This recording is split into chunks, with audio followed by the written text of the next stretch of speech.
Bien,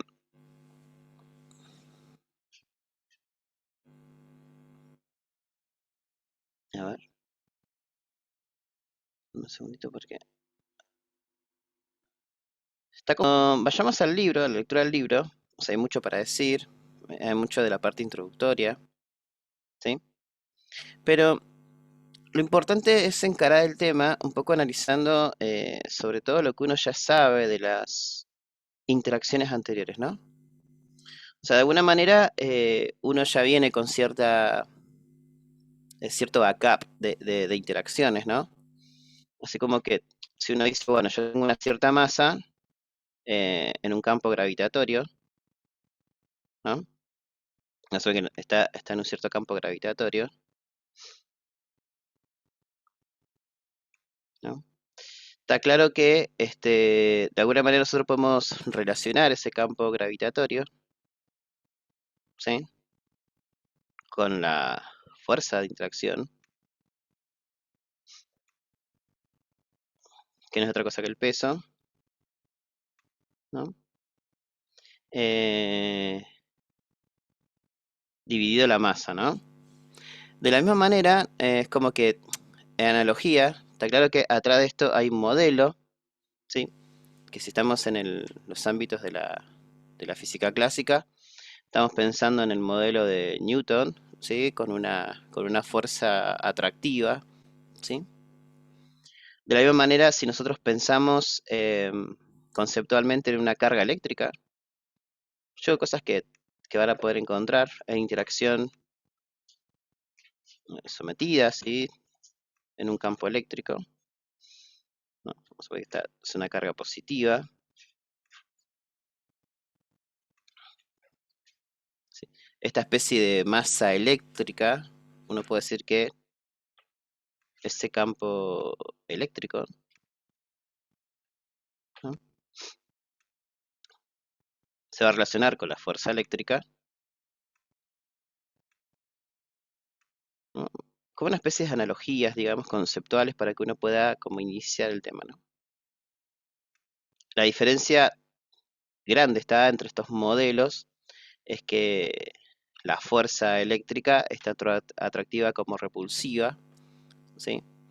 Entonces, son fuerzas que van con el cuadrado de la distancia, bueno, es que está la ley de Coulomb, y bueno, lo que ya hemos discutido muchas veces.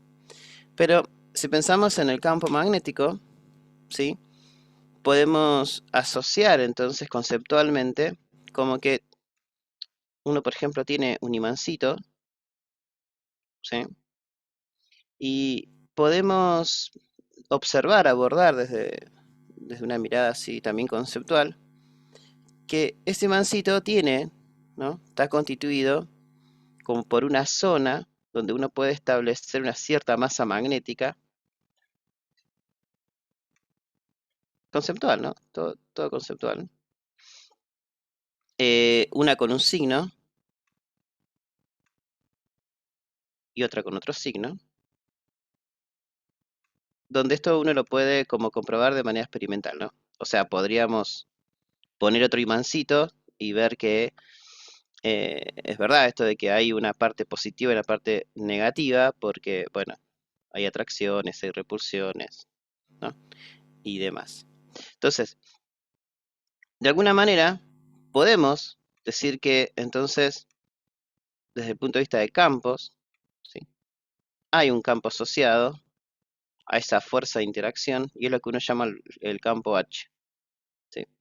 Por ahí en los libros, el campo H es lo que uno llama el campo excitación magnética o el campo asociado a la intensidad, ¿no? El campo, o sea, el vector intensidad de campo. Acá podemos poner la fuerza magnética, ¿sí? Por unidad de masa magnética. Estas masas magnéticas, ¿sí? No son otra cosa que los polos del imán, ¿no?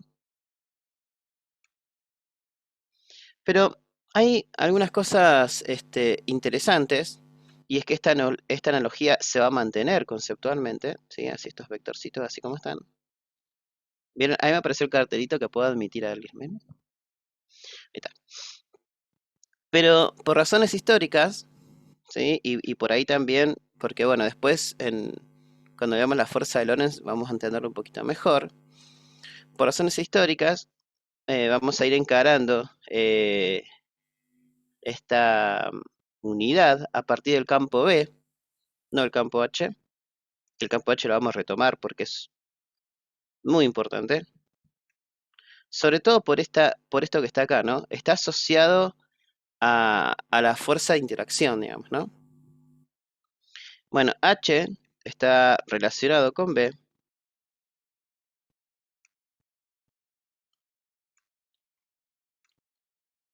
por unidad de una constante, que no es otra cosa que la permeabilidad, en este caso con el musero acá abajo, es la permeabilidad del medio, ¿no? ¿Sí? Ese valor de permeabilidad del medio es una constante que para el vacío tiene un valor de 4pi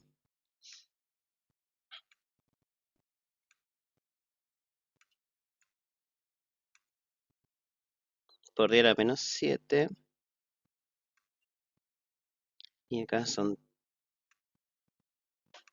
Tesla metros por amper.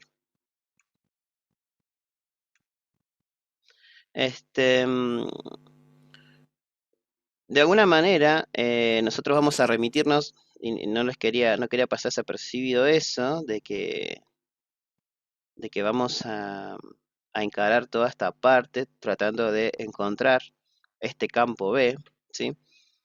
Y este campo B se va a medir en Tesla, ¿sí? Y eso es muy interesante. Y vamos a redefinir la unidad, vamos a ver cuánto vale un Tesla, ¿sí? A través de la fuerza de Lorentz en los próximos encuentros. Hay algunas cosas muy interesantes del campo magnético y una veces usa campo H o campo B, fíjense la relación entre ambos, y a veces lo correcto es decir el campo magnético B o el campo magnético H. En general, H está definido como es la excitación magnética y B es lo que uno llama la inducción magnética. Pero bueno, dependiendo del libro, insisto, y por razones históricas, a veces directamente se llama campo magnético AB. Pero bueno, haciendo esa pequeña diferencia y la relación entre ambos. Pero Este, tienen unidades diferentes, ¿no? claro que tiene unidades distintas, sí, por supuesto. Fíjate que B se mide en Tesla y H, si vos pones Tesla, perdón, pones el musero en su valor Tesla metros sobre amper, te queda amper metros. Que después le vamos a encontrar una relación cuando hablemos de las propiedades magnéticas a qué se refiere, ¿sí? De alguna manera este es el campo magnetizante, ¿sí? Después le vamos a como a darle una fortaleza conceptual que va a quedar claro. Por ahora simplemente muestro que hay una relación entre ambos y que durante esta primera parte nos vamos a remitir a calcular el campo B, que se va a medir en Tesla, ¿sí? Fíjense que hay una cosa muy interesante de las líneas de campo y es la siguiente, ¿no? A diferencia de las líneas de campo eléctricas, ¿se acuerdan que las líneas de campo eléctricas uno tiene una carguita positiva, ¿no? Entonces, a una distancia determinada podíamos ver el campo eléctrico. Podemos hacer todo un mapeo, ¿sí? De líneas de campo.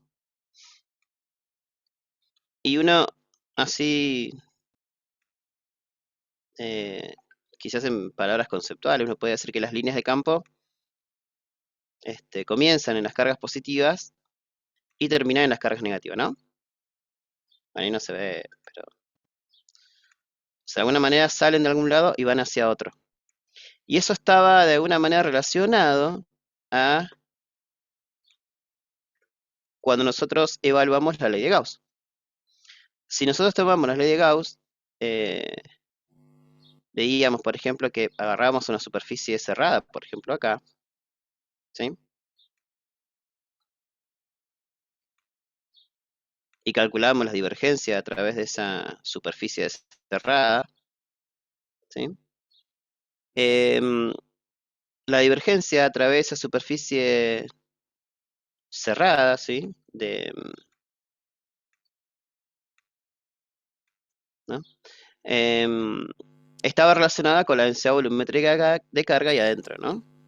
podía ser cero, podía ser positiva, podía ser negativa, contando la cantidad de líneas que salen o que entran por esa superficie. ¿Sí? Em, Distinto es el caso de las líneas de campo magnéticas, ¿no? Porque ¿qué pasa con las líneas de campo magnéticas? Y eso es sumamente importante.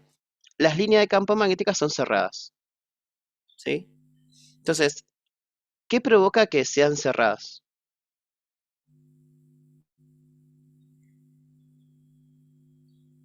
Es una La pregunta. diferencia de polaridad, ¿no? A ver. Que no La existan divergencia es monopolos. cero. No entendí la primera parte antes de cero. Que la divergencia valga cero Claro, del exactamente. campo. Ujú. O sea, independientemente de dónde, si yo tomo una superficie cerrada, ¿sí? La cantidad de líneas de campo que ingresan necesariamente es igual a la cantidad de líneas de campo que salen de esta superficie. Siempre, ¿no? Entonces, eso lo podemos escribir de una manera integral, diciendo entonces que la integral cerrada, fíjense que puse cerrado, ¿sí? De B diferenciar S tiene que ser cero, ¿sí? Y esta es una de las leyes de Maxwell, ¿no? De las que presentamos al principio de la cátedra, es decir, que lo podemos escribir de una manera más formal.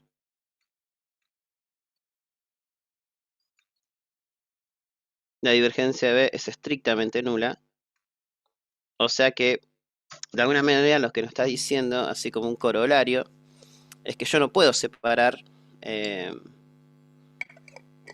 esas masas magnéticas norte-sur, ¿sí? No puedo generar estos monopolos, ¿no? Si lo podría hacer, entonces la divergencia sería distinta de cero, digamos, ¿no? Bien, entonces, una cosa interesante es que tanto el campo magnético, o sea, se puede generar a través de imanes y a través de corriente eléctrica. Entonces, lo que vamos a hacer durante esta primera parte es poder calcular el campo magnético asociado, ¿sí?, a una corriente eléctrica. Quizás de manera análoga como hicimos en la primera parte, ¿no? Cuando estábamos estudiando la electrostática, donde veíamos que mis fuentes de campo eléctrico eran las cargas eléctricas. Lo que voy a hacer acá es tener una corriente eléctrica y a partir de esa corriente eléctrica calcular en los albores de ese conductor que lleva corriente el campo B. Es más o menos el objetivo de esta primera parte. Para ello, vamos a comenzar, ¿sí?, con una ley muy interesante. Y es lo primero que uno se encuentra cuando quiere determinar el campo magnético en un punto generado por un conductor. Es lo que uno llama la ley de Biot-Savart. Este conductor, así como está, transporta una corriente I, eso que está en negrita, ¿sí? Eso que está ahí es el conductor. No es muy instructivo que escriba eso. A ver. Bueno, entonces lo que podemos hacer es buscar un pedacito de ese conductor, ese diferencial S, que es el diferencial que está asociado a la corriente, ¿sí?, que va a tener ese diferencial S, es un diferencial de longitud, ¿sí?, que no se confundan. Entonces, cuando vemos, consideramos ese diferencial de longitud asociado a la corriente eléctrica, y desde ese elemento de longitud sacamos un vector μr, un vector unitario, ¿sí?, y quiero calcular en este punto P que se ve ahí el campo B. ¿sí? La ley de Witt-Savart me dice que el campo B en ese punto P a la distancia R, ¿sí? Va a ser perpendicular por este producto vectorial de estado al plano que forman el elemento de longitud asociado a la corriente eléctrica con el versor que va desde ese elemento de longitud al punto, ¿sí? En este caso, este campo está con una X. ¿Qué significa la X cuando pongo en el campo? A ver si los que ya vieron esto alguna vez. ¿Cómo ese campo? Es la multiplicación perpendicular. Entrante, ¿no? Es un vector entrante, muy bien. Y está bien, ¿no? Si se hace en una regla vectorial, este va para allá, este para acá y este campo es entrante a la hoja, ¿no? Entonces, de alguna manera, fíjense que la ley de Biot-Savart me da un modelo para poder calcular el campo B a una distancia del conductor. Y lo único que tengo que hacer es resolver ese producto vectorial e integrar, ¿sí? No hay mucho más que eso para decir de la ley de Biot-Savart. Una cosa interesante, y es algo que por ahí, si alcanzo, porque lo estoy un poco desarrollando, es muy interesante cómo la ley de Biot-Savart la podemos sacar de las leyes de Maxwell, ¿no? Es algo que podemos demostrar desde las leyes de Maxwell y es un cálculo muy bonito. Así que por ahí sí, después se los voy a mostrar en algunos grupos para que vean cómo sale esta ley desde la aplicación de las leyes de Maxwell. Entonces, durante esta primera parte, nosotros nos vamos a remitir directamente al cálculo de B con la ley de Biot-Savart. No es algo complicado, ya sabemos, o sea, tenemos la mecánica de esto, cómo debemos proceder, por ejemplo. Obviamente, puntualmente, este es un ejemplo que es el primer ejemplo que uno con el que se encuentra cuando empieza eh, a calcular el campo magnético por un portador de corriente. En este caso tenemos un conductor recto que lleva la corriente en esta dirección, ¿sí? Entonces, fíjense que el dibujo te dice todo. Uno primero encuentra un elemento de longitud y después ya sabe cómo actuar porque sabemos que desde acá tenemos un vector que es un versor, ¿no? Ese versor MUR que aparece ahí. Les tiro alguna data, digamos, de cómo empezar con estas cosas.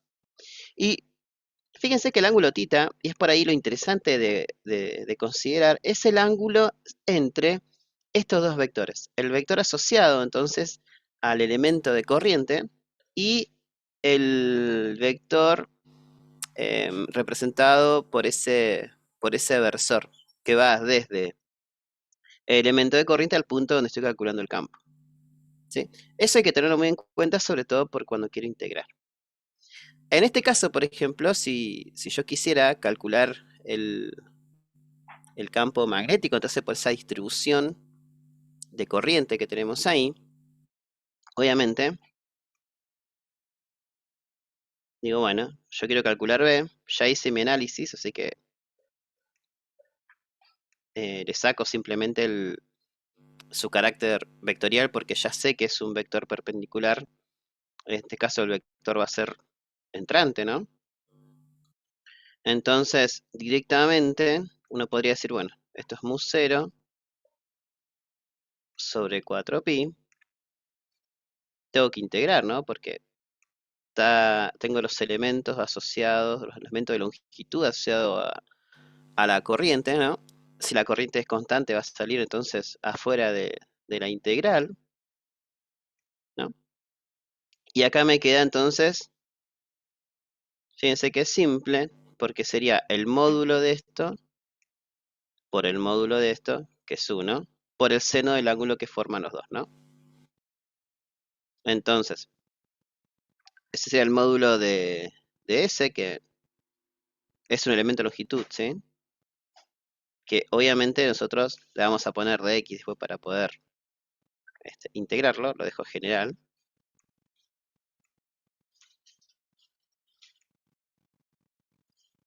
Esto ya lo hemos hecho, fíjense. O sea, al menos la mecánica de resolución de estas cosas ya más o menos las tenemos. Entonces, después simplemente lo único que queda es buscar relaciones y en especial buscar qué voy a usar como variable de integración, ¿sí? Entonces, si hay algo que está bueno, fíjense, que lo podemos dejar como de tarea para que ustedes lo hagan. En el libro, en el Resnick creo que está hecho de una manera que integra para poder integrar todo esto, barre desde acá hasta arriba. Entonces lo hace entre menos infinito y más infinito, dejando todo esto en variable x. También nosotros lo que podemos hacer es cambiarla, que es lo mismo, exactamente lo mismo, pero que le podemos cambiar un poquito la técnica, y en vez de integrarlo en x, lo que podemos hacer es integrarlo en θ. Si integramos en θ, ¿cuáles van a ser las variables de integración? ¿Entre qué y qué? 0 y pi. Entre 0 y pi, muy bien, porque yo voy a traer un elemento de por acá, por ejemplo, ¿sí? Entonces, si traigo un elemento de por acá, se va achicando cada vez más, ¿no? Entonces, siempre va a ser este ángulo θ, ¿no? Entonces, este sería como mi θ 1, si lo quiero ver así. Y este sería como el final, mi θ 2, ¿no? Lo tengo por acá. ¿Sí? ¿Está bien? Entonces, voy a integrar esto se hace muy chiquitito y eso muy grande, entre 0 y pi, ¿no? Así que, nada, es muy simple porque, bueno, ya después ustedes tienen que buscar relaciones trigonométricas acá. Fíjense que lo interesante que aparezca la función seno está buenísimo, ¿no? Porque que aparezca la función seno, el seno de este ángulo es lo mismo que el seno de pi menos ese ángulo, ¿no? Entonces, eso está buenísimo. El sino de θ, entonces es lo mismo que yo escriba R sobre R grande, digamos, sobre R chiquita, ¿no? Y bueno, ir jugando en función de quién lo dejo, ¿sí? Y por último, si tomo todo por demostrar, todo lo saben hacer. Este es un resultado ampliamente conocido, donde el módulo de B, si consideramos todo el conductor, ¿sí? Si no queda en función, si no considero todo el conductor, queda en función de los ángulos θ 1 y θ 2, ¿sí? Pero si consideramos todo el conductor, este es un resultado que después en los próximos encuentros, por ahí, si hay alguno que ya vio esta parte que está recursando. Lucas, ¿llegaste a esta parte? Te mandé al frente, Lucas, perdón. Buen día, profe. En esta facultad no, en la anterior sí. Ah, bueno, porque yo estoy haciendo trampa con el resultado. ¿Por qué crees que estoy haciendo trampa con el resultado? ¿Qué estoy usando en el fondo para saber cuánto da? Ay, no recuerdo. Tendría que repasar, profe. Ah, bueno, no importa. Yo estoy usando otra ley que me va a servir muchísimo, que la vamos a ver después, que es la ley de Ampère. Esta es una ley como ha sido más trabajosa para hacer cálculos, pero que está buenísima porque es muy instructiva. Este resultado no es simplemente que me lo acuerdo, sino que estoy haciendo un poquito de trampa porque estoy usando la ley de Ampère para calcularlo, para dar el resultado final. Pero ya lo van a ver, ya vamos a estar con esto la semana que viene, con la ley de Ampère. Pero bueno, les dejo para que demuestren ese valor si consideramos todo el conductor. Si consideran un conductor finito, ¿sí? Va a depender de cuánto vale θ 1 y de cuánto vale θ 2, ¿no? No hay mucho más para decir, es una ley bastante dura en el sentido de que tiene toda la información y lo que tengo que hacer es extraerla desde el punto de vista quizás más matemático, pero está muy interesante.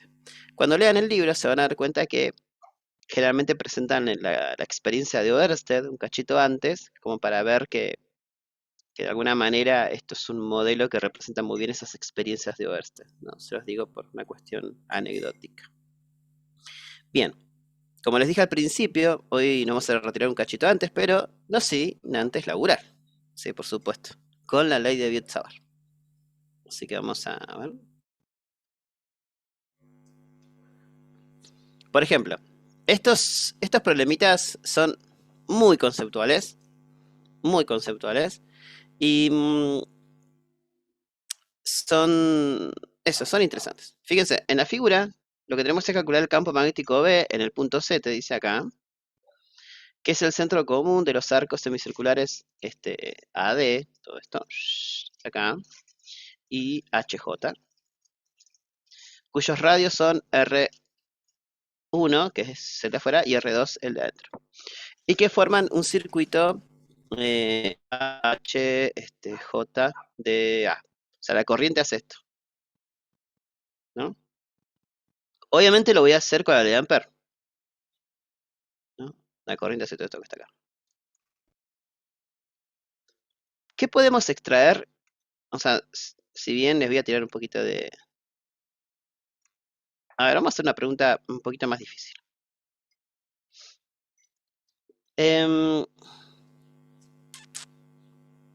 A ver, lo voy a preguntar acá primero.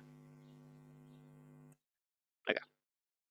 Fíjense que analizando este valor de campo, dado para esta distribución de corriente especial que tengo acá, ¿qué podemos sacar de conclusión? Obviamente, el campo es más intenso, producto de la corriente, ¿no? Y se debilita si yo me alejo de ese conductor. ¿Está bien? Eso es importante. O sea, si yo me alejo del conductor, el campo es menos intenso, ¿sí? Análogamente pasaba lo mismo con el campo eléctrico cuando tenía una distribución de carga, ¿no? Pregunta conceptual acá, entonces. ¿Para dónde apunta el campo en el punto C? No quiero saber el valor, quiero saber para dónde apunta. ¿Hacia abajo o hacia arriba? ¿Verticalmente? Hacia afuera me parece la pantalla. O sea, chocándome el ojo. Claro, porque la intensidad o sea, la intensidad del campo sería mayor por R2, creo. Y para R2 como que va en sentido antihorario. A ver, para que borro porque capaz que no se ve la flecha. O sea, la corriente hace esto. Hace así. Ah, no, entonces me equivoqué. Porque pensé que iba a re... Sí, por eso te decía. Después viene así. Hace todo Sí, eso. entonces, como dijo Juan,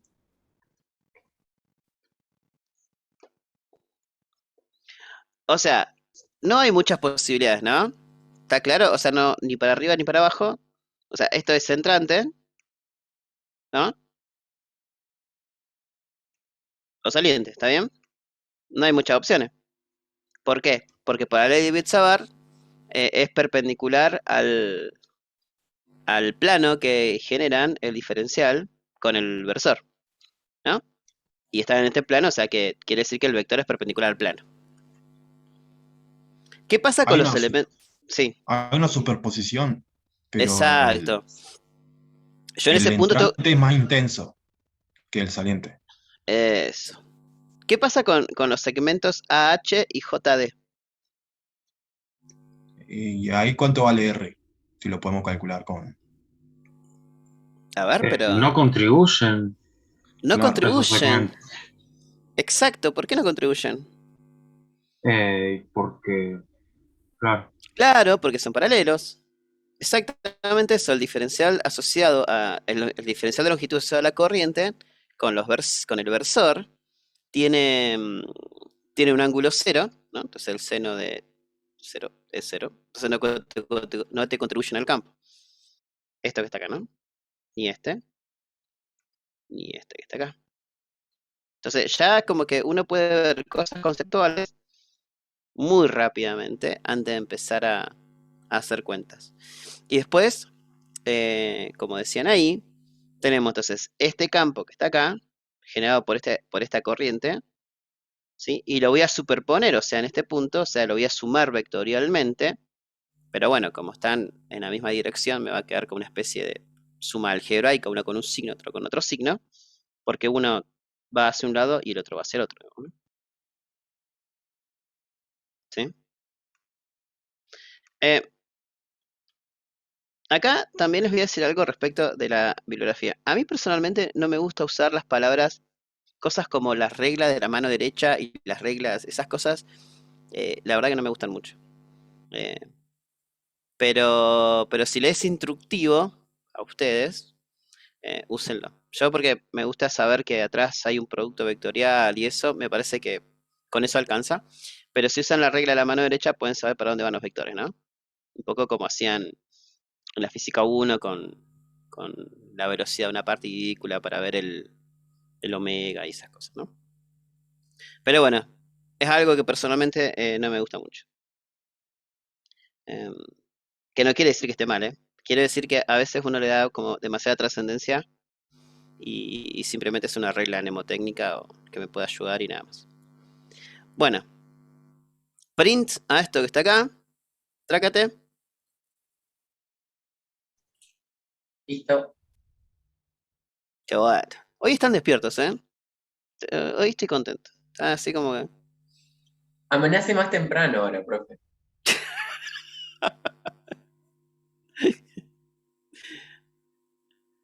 Bueno, creo... No, no voy a decir nada, pero creo que los voy a extrañar cuando terminemos diciembre. A ver. Son muy ocurrentes con las cosas que dicen. A ver. Mm, Bueno, también voy a responder una pregunta que me hacían ayer en una consulta. O no, no sé si me hice una pregunta, pero salió el tema. Así que por ahí está mal lo que estoy diciendo. Ah, ok, Juan. Bueno, está bien. Esperar un cachito con la evaluación de